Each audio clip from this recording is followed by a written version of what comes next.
Hello student, आज का जो टॉपिक है वो टॉपिक हमारा है मलेरिया।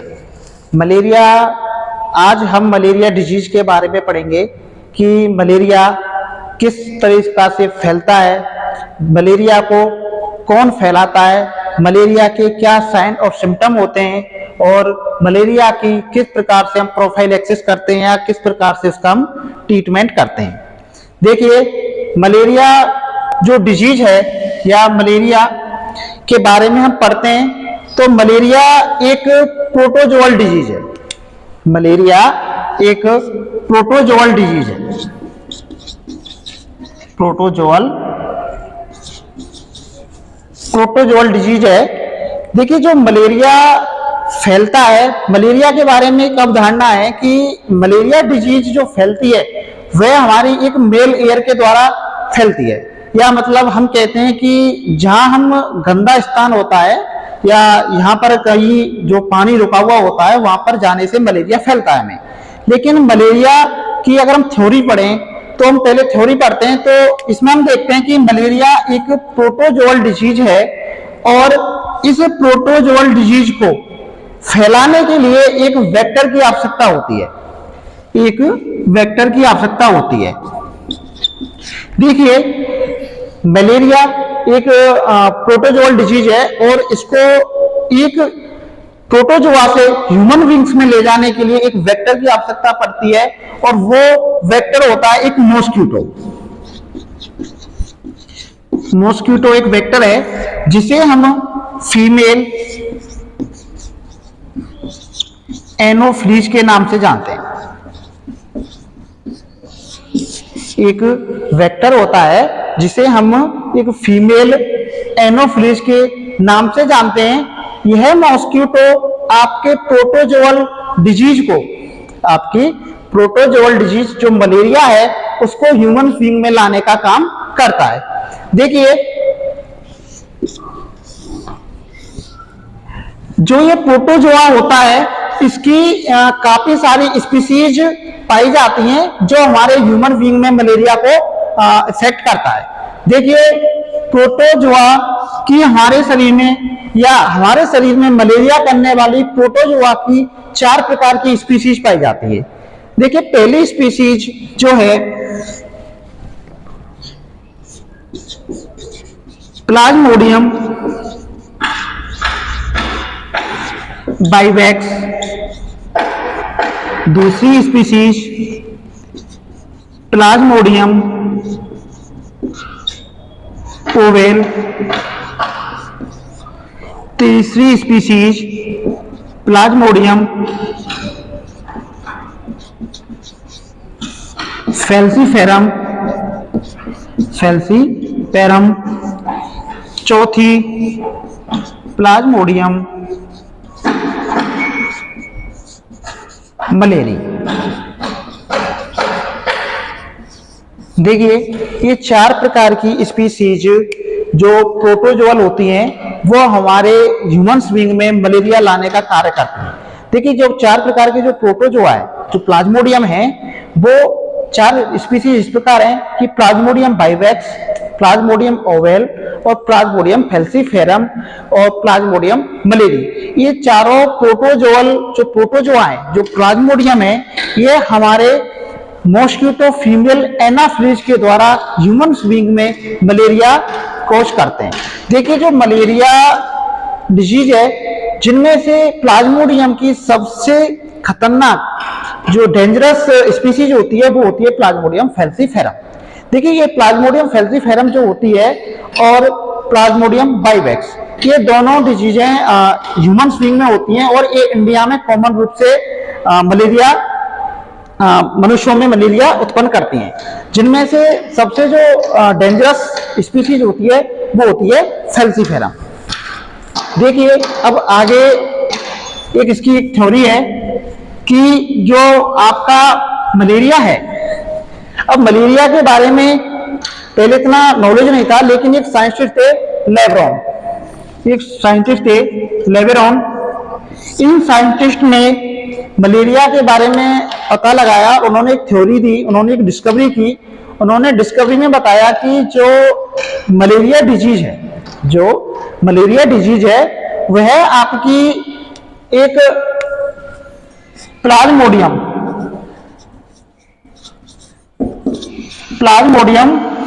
प्रोटोजोआ के द्वारा फैलती है। प्लाज्मोडियम प्रोटोजोआ के द्वारा फैलती है। इन्होंने एक डिस्कवरी की और इन्होंने बताया कि जो मलेरिया जो डिजीज होती है वह आपकी किसके द्वारा फैलती है, एक प्रोटोजोआ है, और वो प्रोटोजोआ कौन सा है, प्लाज्मोडियम। इसीलिए इनको नोबेल प्राइज भी मिला था, और इस डिस्कवरी के लिए उनको एक नोबेल प्राइज मिला था। देखिए इसके बाद एक साइंटिस्ट आए, उनका नाम था रोनाल्ड रॉस। देखिए एक साइंटिस्ट थे रोनाल्ड रॉस जो थे वो रहने वाले थे, वो थे अल्मोड़ा के, अल्मोड़ा इन इंडिया। इनका जो आपका कर्म स्थली रही थी, इनकी अल्मोड़ा रही थी। इन्होंने जो रोनाल्ड रॉस थे, इन्होंने मलेरिया के बारे में बताया कि मलेरिया डिजीज है, उसको ट्रांसमिट करने के लिए एक मॉस्किटो है जो प्लाज्मोडियम से ह्यूमंस बीइंग में मलेरिया को ट्रांसमिट करती है। उन्होंने उस मॉस्किटो की खोज की और उनकी डिस्कवरी की। उन्होंने बताया कि जो फीमेल एनोफ्लीज है, ये क्या करती है, ह्यूमंस बीइंग में मलेरिया को ट्रांसमिट करती है। देखिए इन दोनों डिस्कवरी से मलेरिया के बारे में हमें पता चल गया कि मलेरिया किस प्रकार से फैलता है, और मलेरिया की डिजीज के हमें प्रिवेंशन और उसके रोकथाम के हमें उपाय मिले। देखिए मलेरिया जो डिजीज है, मलेरिया की हम बात करें कि मलेरिया अपना क्या करता है कि जो जीवन चक्र पूरा करता है, इसलिए हम मलेरिया की नेक्स्ट में लाइफ साइकिल की बात करें। लाइफ साइकिल, देखिए मलेरिया की थ्योरी में हमने पढ़ लिया कि मलेरिया किसके द्वारा फैलता है। मलेरिया कौन सा प्रोटोजोआ फैलाता है, प्लाज्मोडियम। तो प्लाज्मोडियम की भी 4 प्रकार की स्पीसीज पाई जाती हैं। पहली स्पीसीज मैंने आपको बताई थी कि प्लाज्मोडियम वाइवेक्स है, दूसरी स्पीसीज आपकी प्लाज्मोडियम मलेरी है, तीसरी स्पीसीज प्लाज्मोडियम वाइवेक्स, चौथी आपकी प्लाज्मोडियम फैल्सीफेरम, और एक स्पीसीज आपकी हो गई प्लाज्मोडियम ओवेल। देखिए इसके बाद हम आते हैं लाइफ साइकिल पे। जो देखिए लाइफ साइकिल, देखिए मलेरिया अपना जो जीवन चक्र, हम लाइफ साइकिल की बात करें या कहें कि मलेरिया जो अपना जीवन चक्र है वह 2 वेस्टों में बिताता है।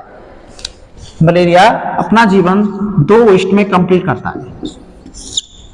देखिए मलेरिया के बारे में ये भी है कि मलेरिया अपना जीवन चक्र 2 वेस्टों में कंप्लीट करता है। इसमें से जो 2 वेस्ट होते हैं, पहला जो वेस्ट होता है मॉस्किटो, और दूसरा जो वेस्ट है आपका ह्यूमन। देखिए एक वेस्ट है आपका मॉस्किटो और दूसरा आपका वेस्ट है ह्यूमन। देखिए ह्यूमन जो वेस्ट होता है इसको हम कहते हैं सेकेंडरी वेस्ट, सेकेंडरी होस्ट कहते हैं, जबकि मॉस्किटो को हम कहते हैं प्राइमरी होस्ट। देखिए प्राइमरी होस्ट इसलिए कहते हैं क्योंकि मॉस्किटो के अंदर जब वो मलेरिया की जब लाइफ साइकिल चलती है तो उसमें मॉस्किटो के अंदर उसकी सेक्सुअल स्टेज होती है। सेक्सुअल स्टेज जो कंप्लीट होती है वो आपकी मॉस्किटो के अंदर होती है, mosquito female Anopheles, female Anopheles. देखिए सेक्सुअल स्टेज या प्राइमरी होस्ट इसलिए कहते हैं क्योंकि मॉस्किटो के अंदर आपकी जो सेक्सुअल स्टेज है वो कंप्लीट होती है, जबकि ह्यूमन को हम सेकेंडरी होस्ट इसलिए कहते हैं क्योंकि इसमें ह्यूमंस की मलेरिया की आपकी एसेक्सुअल स्टेज स्टेज कंप्लीट होती है। देखिए, ये हमने अब तक पढ़ा कि जो मलेरिया है, मलेरिया आपकी लाइफ साइकिल होती है, 2 स्टेजों में कंप्लीट होती है। इसके 2 स्टेज होते हैं जिनमें मलेरिया अपना पूरा जीवन चक्र बिताता है, जिसमें से एक होस्ट होता है मॉस्किटो और दूसरा होस्ट होता है ह्यूमन। जब जो मॉस्किटो फीमेल एनोफ्लीज होती है उसको हम बोलते हैं प्राइमरी होस्ट। प्राइमरी होस्ट इसलिए बोलते हैं क्योंकि इसमें जो स्टेज होती है, इसमें सेक्सुअल स्टेज अपनी कंप्लीट करता है मलेरिया, जबकि जो ह्यूमन होस्ट है इसको हम बोलते हैं सेकेंडरी होस्ट। सेकेंडरी होस्ट इसलिए बोलते हैं क्योंकि इसमें जो मलेरिया होता है अपना एसेक्सुअल स्टेज कंप्लीट करता है। देखिए, अब हम इन दोनों होस्टों को अलग अलग से पढ़ लेते हैं कि मलेरिया कैसे बॉडी में फैलता है, कैसे अपनी लाइफ साइकिल आगे चलाता है। तो इसको हम एक डायग्राम के माध्यम से समझेंगे। देखिए, डायग्राम में हम सबसे पहले मॉस्किटो बना लेते हैं।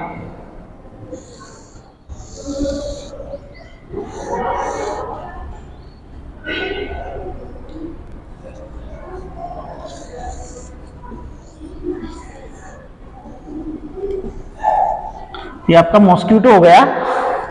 अब क्या होता है कि जब ये मॉस्किटो लाइफ साइकिल है, हम इसकी लाइफ साइकिल में पहले हम देख रहे हैं ह्यूमन बीइंग में, किसमें? ह्यूमंस में लाइफ साइकिल, और किसमें देख रहे हैं हम? ह्यूमंस बीइंग में। देखो, हम इसमें क्या करते हैं, पहले एक करके देख लेते हैं कि ह्यूमन बीइंग में लाइफ साइकिल कैसे चलती है मलेरिया की, और मॉस्किटो के अंदर कैसे चलती है। मैंने बताया था कि जो ह्यूमन बीइंग है उसको हम सेकेंडरी होस्ट कहते हैं, और इसमें सेकेंडरी होस्ट इसलिए कहते हैं क्योंकि इसमें मलेरिया की जो एसेक्सुअल स्टेज है वो कंप्लीट होती है। देखिए, ये ब्लड वेसल्स है ह्यूमन की, क्या है?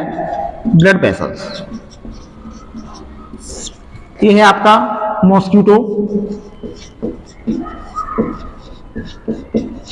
मॉस्किटो कौन सा है? Female Anopheles. एनोफ्लीज। देखिए, जब फीमेल मॉस्किटो एनोफ्लीज किसी इन्फेक्ट पर्सन को काटती है, जब किसी इन्फेक्ट पर्सन को बाइट करती है, तो ये क्या करती है कि अपने सलाइवरा के द्वारा, अपनी सलाइवरी के द्वारा ये इसके अंदर, ह्यूमन की वेसल्स के अंदर कुछ टॉक्सिक निकाल देती है, जिसे हम कहते हैं स्पोरोजोइट। इस मॉस्किटो ने जब किसी ह्यूमन को बाइट किया, और बाइट करने के बाद इसने अपनी सलाइवरी के माध्यम से इसने कुछ टॉक्सिक एलिमेंट्स निकाले, जिन्हें हम कहते हैं स्पोरोजोइट। स्पोरोजोइट। देखिए, ये स्पोरोजोइट क्या करते हैं कि जब ब्लड वेसल्स में आ जाते हैं, तो ब्लड वेसल्स में आने के बाद ये क्या करते हैं कि ह्यूमन ब्लड में सर्कुलेशन करते हैं। जब ये क्या करेंगे कि ह्यूमन की ब्लड से सर्कुलेट होते हुए, ह्यूमन की ब्लड में सर्कुलेट होते हुए यह आपके लीवर की तरफ पहुंचेंगे, लीवर की तरफ गति करेंगे। देखिए, अब ये स्पोरोजोइट ब्लड वेसल्स के माध्यम से, ब्लड सर्कुलेशन के माध्यम से आपके लीवर में आते हैं। ये लीवर बना लेते हैं, ये है आपका लीवर। अब क्या होता है, जब ये ब्लड वेसल्स में ब्लड सर्कुलेशन के माध्यम से आपके लीवर में आते हैं, तो ये क्या करते हैं, लीवर में आने के बाद, लीवर में आने के बाद यह अपनी ग्रोथ करते हैं, क्योंकि लीवर में बहुत सारे न्यूट्रिएंट्स एलिमेंट्स मिलते हैं, और यहाँ पर ये उनको न्यूट्रिएंट्स एलिमेंट्स को खाते हैं, और खाने के बाद ये वहां पर अपनी ग्रोथ करते हैं। और ये मीरोजोइट्स जो आपके स्पोरोजोइट हैं, ये अपने साइज में क्या कर लेते हैं, इंक्रीजमेंट कर लेते हैं। जब ये अपने साइज में इंक्रीजमेंट कर लेते हैं, तो इसी को हम कहते हैं साइजोंट। इसको क्या कहते हैं फिर हम? साइजोंट कहते हैं। देखिए, साइजोंट कब काम में? मादा एनोफिलीज ने किसी ह्यूमन को बाइट किया, बाइट करने के बाद वो ब्लड वेसल्स में सर्कुलेशन के माध्यम से आपकी लीवर में आई, और लीवर में आने के बाद उसने वहां पर बहुत सारा जम के खाया। जब वो वहां पर बहुत सारा जम के खाती है तो अपने साइज को ग्रोथ कर लेती है। जब अपने साइज को जब वो बढ़ा लेगी तो साइज को बढ़ाने के बाद वो क्या कहलाएगा, आपका साइजोंट कहलाता है। क्या कहलाता है? साइजोंट कहलाता है। अब क्या होगा कि इस साइजोंट में मल्टीपल फिजन होता है, मल्टीपल फिजन होता है। ये क्या करेगा? साइजोंट, साइजोंट में अब मल्टीपल फिजन होगा, और मल्टीपल फिजन होने के बाद इसमें बहुत सारे छोटे छोटे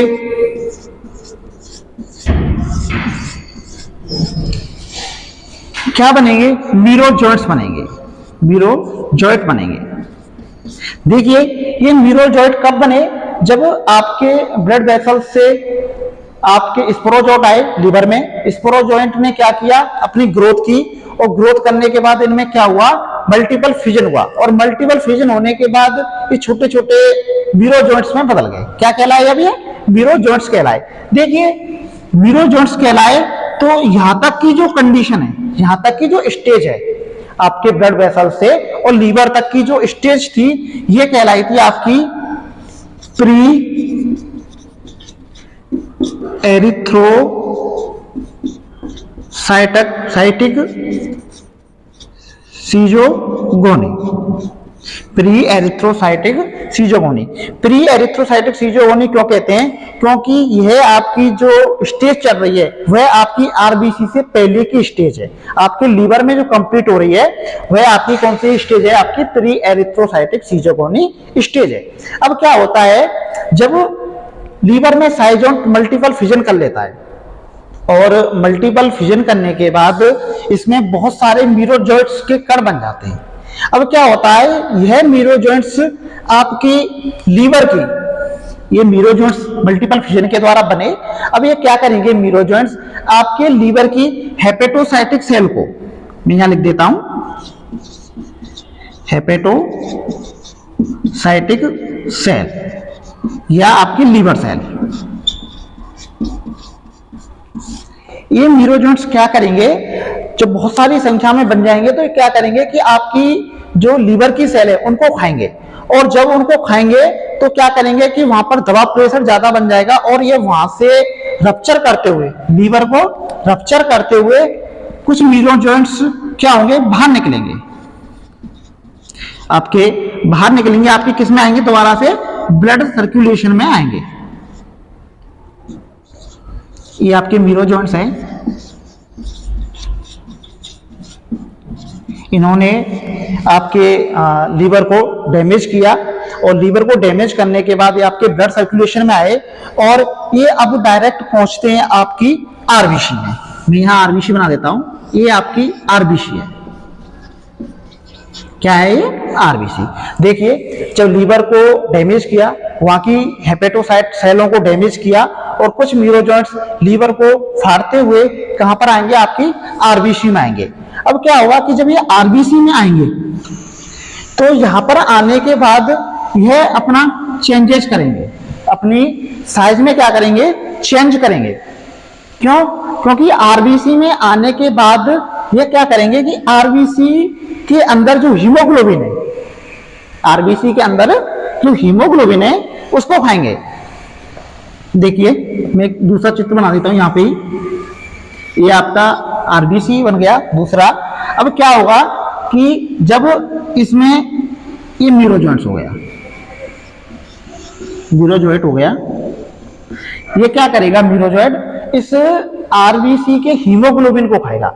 हीमोग्लोबिन को खाएगा तो ये क्या करेगा कि हीमोग्लोबिन को खाने के लिए अपने साइज में चेंज करेगा, और साइज में चेंज करेगा तो ये क्या करेगा कि अपने अंदर एक फूड वैक्यूल्स जैसी संरचना बना लेगा, और वो फूड वैक्यूल्स ऐसे बनाता है, वो अपनी एक संरचना बना लेता है फूड वैक्यूल जैसी, और अपने अंदर जो लीवर होता है उसको एक साइड में कर देता है।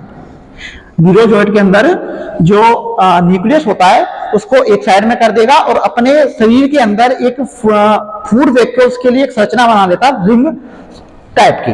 इस रिंग टाइप की संरचना जो होती है, ये एक रिंग टाइप की संरचना बना लेता है, अपने अंदर स्ट्रक्चर बनाता है।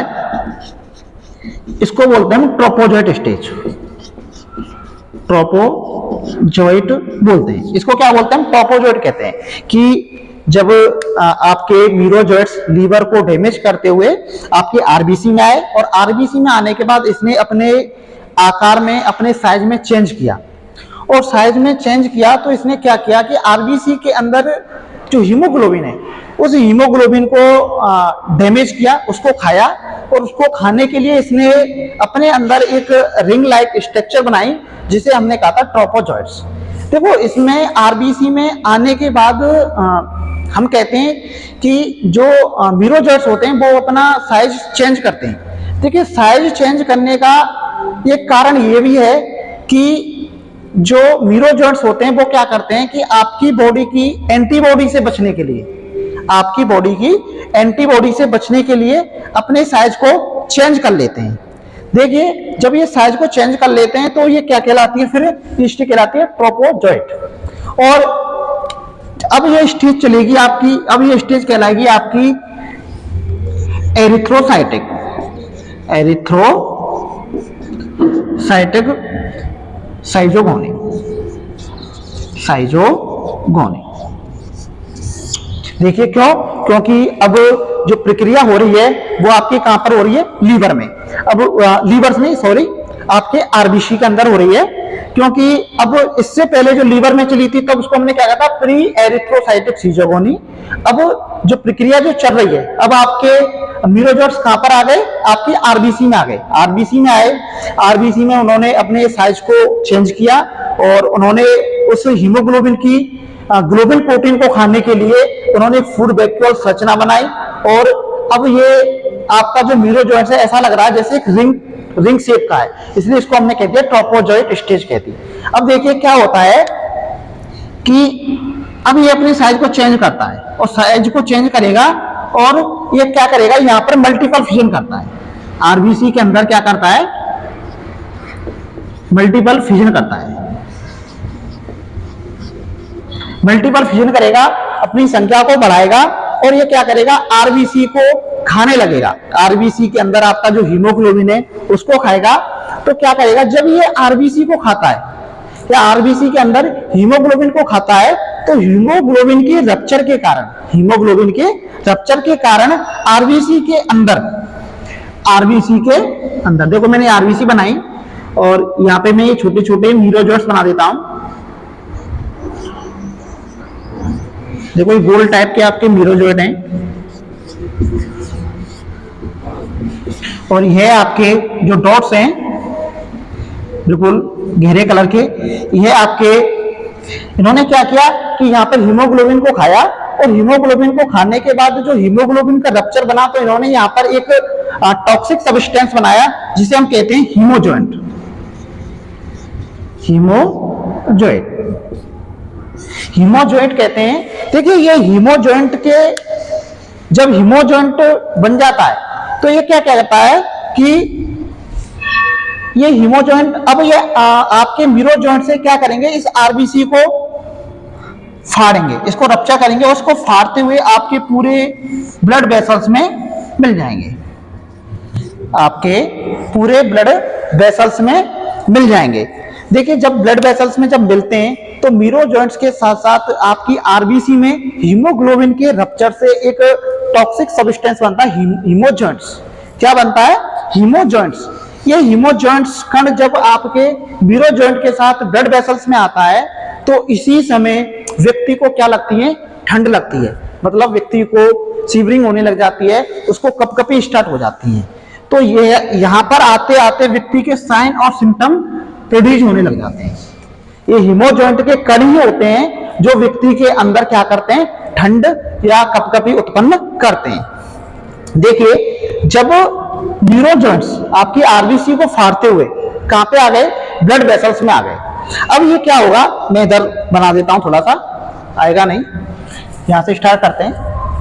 देख, इनमें से क्या होगा कि जब न्यूरोजोइंट्स आपकी आरबीसी को फाड़ देंगे तो क्या करेंगे? इनमें से बहुत सारे मीरोजोइंट्स होंगे वो मल्टीपल फ्यूजन करेंगे और आपकी जो एक्स्ट्रा और अदर आरबीसी हैं उनको डैमेज करेंगे। ये प्रक्रिया बार बार चलेगी, प्लाज्मोडियम के अकॉर्डिंग चलती है।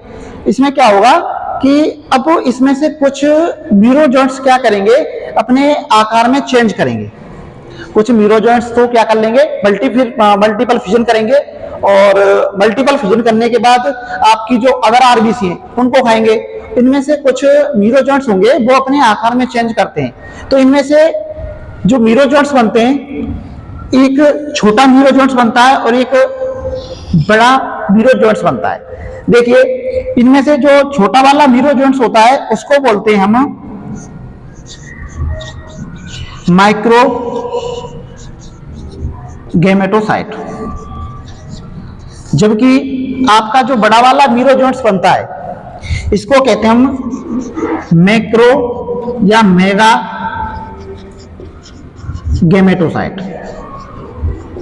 गैमेटोसाइट देखिए, यहां तक की जो प्रक्रिया है, कहां तक की, आपके माइक्रो गैमेटोसाइट और मेगा गैमेटोसाइट, यहां तक की प्रक्रिया आपके कहां होती है, मनुष्य के अंदर। ये उसकी एसेक्सुअल स्टेज है। कौन सी स्टेज है आपकी? एसेक्सुअल स्टेज है। देखिए, सबसे पहले आपके मॉस्किटो ने बाइट किया, लीवर में आया, और इससे पहले की स्टेज कौन सी होगी? प्री एरिथ्रोसाइटिक सीजोगोनी स्टेज हो गई। फिर इसके बाद लीवर को फाड़ते हुए आपके आरबीसी में आए। आरबीसी में भी उन्होंने हीमोग्लोबिन को रप्चर किया और हीमोजॉइंट के कण बनाए। उसके बाद आपके आरबीसी से निकले, तो आरबीसी तक उसकी स्टेज कौन सी कहलाई? एरिथ्रोसाइटिक सीजोगोनी। और यहां पर इन्होंने क्या बनाया? मैक्रोगैमेट्स बनाए और माइक्रोगैमेट्स बनाए। अब देखो, यहां तक की जो प्रक्रिया है यह आपके होती है किसमें? मनुष्य के अंदर या ह्यूमन के अंदर इतनी प्रक्रिया होती है। देखिए, अब इसकी आगे की जो प्रक्रिया है, आगे की जो प्रोसेस है, वह प्रोसेस आपकी अब होगी मॉस्किटो के अंदर। ह्यूमन का काम इतना होता है कि वह फीमेल मादा एनोफ्लीज को क्या बना के देता है? माइक्रोगैमेट्स और मैक्रोगैमेटोसाइट। अब इतनी प्रक्रिया सिर्फ ह्यूमन के अंदर होती है लाइफ साइकिल की। अब इसके बाद जो स्टेज स्टार्ट होती है वो होती है हमारी सेक्सुअल स्टेज। और मैंने आपको पहले बताया था कि जो सेक्सुअल स्टेज होती है वह आपकी होती है फीमेल एनोफ्लीज के अंदर। देखिए, मैं सारा मिटा देता हूं, इसमें आएगा नहीं, तो आप समझ गए होंगे। तो मैं एक बार और बता दूंगा आपको। ये देखिए, मैं अब जो साइकिल स्टार्ट करूंगा वो साइकिल स्टार्ट होगी आपकी फीमेल एनोफ्लीज के अंदर। और कौन सी होगी? सेक्सुअल स्टेज होगी वो। क्योंकि मैंने पहले ही बताया था कि जो मलेरिया की जो लाइफ साइकिल होती है वह आपकी दो होस्टों के अंदर होती है, ह्यूमन और आपकी मॉस्किटो के अंदर। अब क्या होगा कि ह्यूमंस में आपके माइक्रोगैमेट्स और मैक्रोगैमेट्स दोनों बन गए। ये दोनों बनने के बाद क्या होगा कि मादा एनोफ्लीज आएगी या फीमेल एनोफ्लीज आएगी। और अब कोई एनोफ्लीज आया या फीमेल एनोफ्लीज आई और उसने क्या किया कि उस ह्यूमंस को काटा जिसके अंदर आपके माइक्रोगैमेटोसाइट और मैक्रोगैमेटोसाइट बन रहे थे। अब क्या होगा कि जैसे यहां पर आपके माइक्रोगैमेटोसाइट और मैक्रोगैमेटोसाइट बन गए। अब क्या होगा कि जो फीमेल एनोफ्लीज है, अब फीमेल एनोफ्लीज उस पेशेंट को या उस ह्यूमंस को क्या करेगी? बाइट करेगी।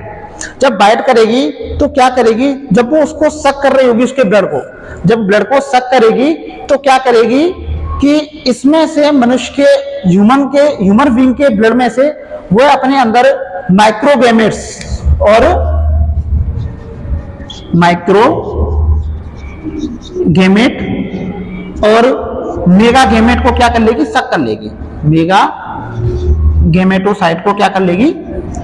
सक कर लेगी।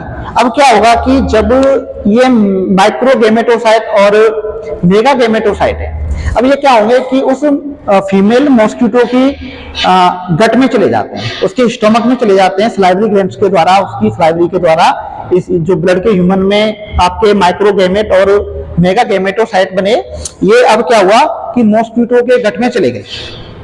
अब क्या हुआ कि जब वो सक करेगी तो ये दोनों उसके गट में चले गए, तो ये क्या होंगे वहां पर जाकर क्या करेंगे, ग्रोथ करेंगे। ग्रोथ करेंगे और ग्रोथ करने के बाद ये क्या करेंगे, दोनों फर्टिलाइजेशन करेंगे। दोनों क्या करेंगे, फर्टिलाइजेशन करेंगे। देखो फर्टिलाइजेशन क्यों करते हैं मैं बताता हूं, क्योंकि इनमें जो माइक्रोगैमेट्स होता है उसको हम बोलते हैं मेल, और आपका जो मेगा गैमेटोसाइट होती है उसको बोलते हैं हम फीमेल। जब ये दोनों आपस में मिलेंगे गट के अंदर तो अट्रैक्शन होगा और दोनों आपस में क्या करेंगे, फर्टिलाइजेशन करेंगे, और फर्टिलाइजेशन करने के बाद ये बनाते हैं आपके जाइगोट। जाइगोट बनाते हैं। देखिए आपके मेगा गैमेटोसाइट और माइक्रो गैमेटोसाइट ने क्या किया, फर्टिलाइजेशन किया और जाइगोट बनाया। यह जाइगोट क्या करेगा कि ग्रोथ करता है। क्या करेगा, ग्रोथ करता है, और ग्रोथ करने के बाद यह जाइगोट आपका कन्वर्ट हो जाएगा। फर्टिलाइजेशन हुआ और जाइगोट बन गया। इस जाइगोट ने क्या किया, फीमेल एनोफ्लीज के अंदर, फीमेल एनोफ्लीज के अंदर डेवलपमेंट किया, और डेवलपमेंट होने के बाद ये आपके यूकाइनेट में बदल गया। यूकाइनेट में बदल गया। किसमें बदल जाता है, यूकाइनेट में बदल जाता है। कौन, जाइगोट। जाइगोट क्या करता है कि आपके जाइगोट क्या होगा, डेवलपमेंट करेगा। मलेरिया जो जाइगोट है ये क्या करेगा, फीमेल एनोफ्लीज के गट में क्या करेगा, डेवलपमेंट करेगा और यूकाइनेट में बदल जाता है। अब यूकाइनेट में बदलने के बाद ये क्या करता है, यूकाइनेट क्या होता है, आपकी फीमेल एनोफ्लीज है, आपकी जो फीमेल एनोफ्लीज है इसकी इंटरमीडिएट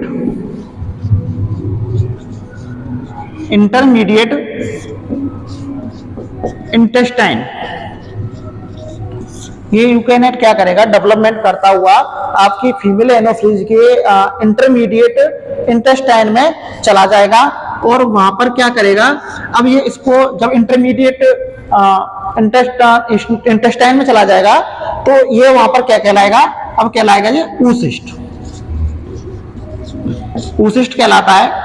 अब देखिए ये oocyst क्या कहलाता है, oocyst क्या करता है कि oocyst जो होता है वो क्या करता है कि एक दो दिन में oocyst क्या करेगा, एक दो दिन में मैच्योर हो जाने के बाद oocyst क्या करेगा कि एक दो दिन में मैच्योर होगा, और मैच्योर होने के बाद ये क्या करेगा कि अपने अंदर मायोटिक डिवीजन करता है। ये oocyst क्या करेगा, क्योंकि देखो आपके जाइगोट बना, जाइगोट ने डेवलपमेंट की, अपना विकास किया, और ये किस में बदल गया, यूकाइनेट में बदल गया। यूकाइनेट में बदला। यूकाइनेट क्या हुआ, आपकी मादा एनोफ्लीज के इंटेस्टाइन में चला गया, इंटरमीडिएट इंटेस्टाइन में चला गया, और वहां पर ये क्या कहलाया, oocyst कहलाया। अब ये oocyst क्या करता है, आपका यूकाइनेट बना। यूकाइनेट बनने के बाद इसने क्या किया, यूकाइनेट क्या करेगा, इंटरमीडिएट इंटेस्टाइन में चला जाएगा। किसमें चला जाएगा, इंटरमीडिएट इंटेस्टाइन में चला जाएगा, और यहाँ पर ये क्या कहलाएगा, oocyst कहलाता है। ये oocyst क्या करता है कि अब इसमें मायोटिक डिवीजन होते हैं, तो मायोटिक डिवीजन के द्वारा यह क्या करता है, समथिंग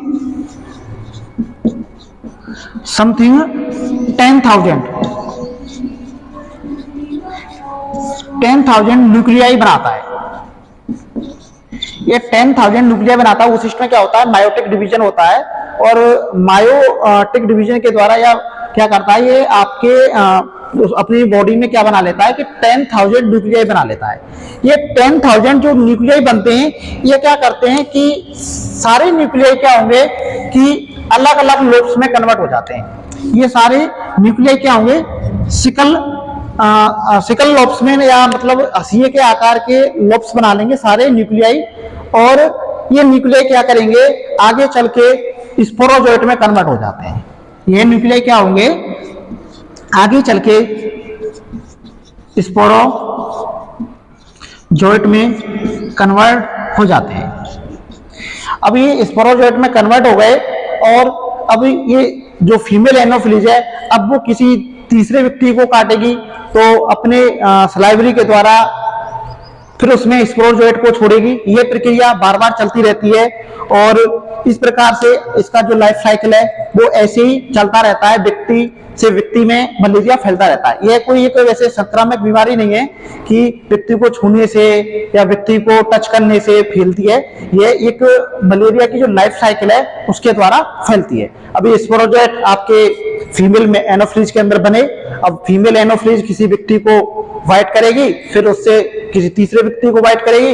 इस प्रकार से मलेरिया आपके बॉडी में फैलता हुआ चले जाता है। तो आज का जो हमारा जो लेक्चर रहा था वो मलेरिया के बारे में रहा था। अब आगे का जो लेक्चर हम बताएंगे कि मलेरिया के सिम्टम, उसके ट्रीटमेंट, इसके प्रोफाइलैक्सिस क्या है, वो हम नेक्स्ट वीडियो में देखेंगे।